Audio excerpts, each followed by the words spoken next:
Perkenalkan, nama saya Rioni Yanita Putri. Di sini saya akan mengerjakan tugas mata kuliah Algoritma dan Pemrograman, yaitu tugas 3.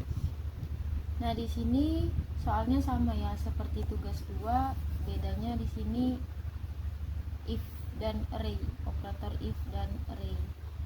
Oke, langsung saja.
Baik, di sini kode saya sudah siap.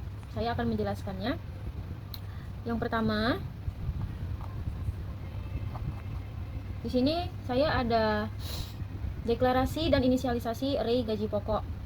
Indeks 0 ada golongan A, indeks 1 golongan B, dan indeks 2 golongan C ya, berdasarkan soalnya tadi ya. Nah, di sini indeks 0 ada golongan A, gaji pokoknya 5 juta, dan indeks 1 golongan B, gaji pokoknya 6.500.000, dan golongan C, gaji pokoknya 9.500.000. Kemudian, di sini saya juga membuat indeks untuk array persen, deklarasi dan inisialisasi array persen. Nah, di sini ada indeks 0 untuk 1 jam lembur senilai 30%, kemudian ada indeks 1 untuk 2 jam lembur senilai 32%. Nah, di sini persenannya saya buat desimal ya. Saya buat desimal jadi 30% jadi 0,30, 0,32 dan begitu juga seterusnya. 0,30 berada pada indeks 0, kemudian 32 indeks 1, 34 berada di indeks 2, 0,36 berada pada indeks 3, dan kemudian 0,38 berada di indeks 4. Nah, seperti biasa, metode inputan saya membuat scanner input, new scanner system in, object scanner untuk membaca input ya. Kemudian input golongan seperti biasa, string golongan ya, input next. To uppercase itu maksudnya untuk membaca inputan huruf, mau besar mau kecil dia tetap sama, tetap bisa juga masuk. Kemudian integer JL, dalam lembur, sama juga input next integer.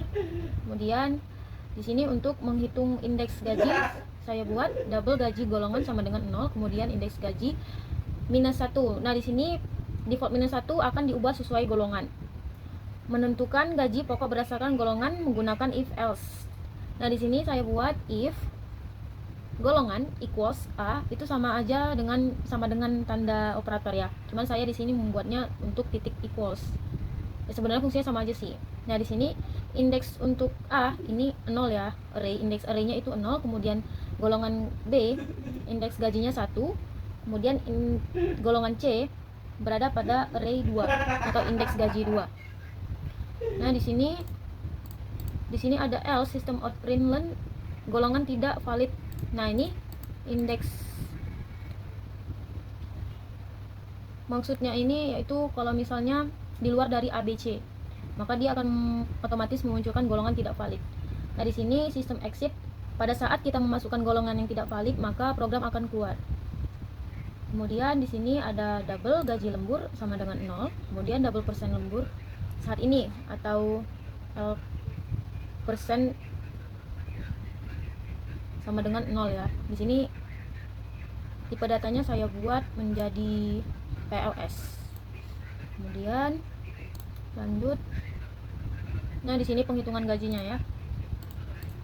If jam lembur 1 berada pada indeks 0, jam lembur 2 berada pada indeks 1 atau array, kemudian jam lembur 3 berada pada indeks 2, jam lembur 4 berada pada indeks 3 atau array, kemudian jam lembur di atas 5 jam berada pada indeks 4 ya.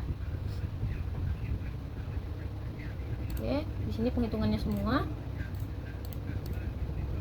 Kemudian paling terakhir saya buat untuk close, untuk menutup objek scannernya. Oke, sekarang saya akan mencoba menjalankan programnya. Sini saya akan coba menjalankan codingnya.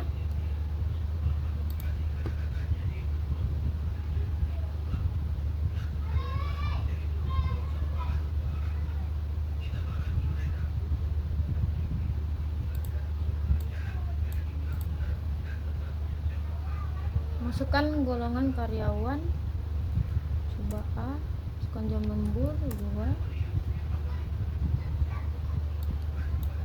Oke, di sini tampil ya detail penghasilannya. Kemudian saya coba running kembali. Saya coba misalnya A kecil misalnya 0 misalnya. Maka jam lembur sama dengan gaji pokok ya di sini. Karena dia 0. Coba kita jalankan di luar dari golongan. Misalnya D. Lembur 0. Maka muncul golongan tidak valid. Kemudian kita coba buat golongan C. Kemudian kita masukkan jam lembur misalnya -1 misalnya. Apakah dia kebaca juga? Oke, jam lembur tidak valid ya. Berarti dia lebih kecil dari 0 juga tidak masuk ya, jam lembur tidak valid. Oke, sekian dari penjelasan saya. Terima kasih.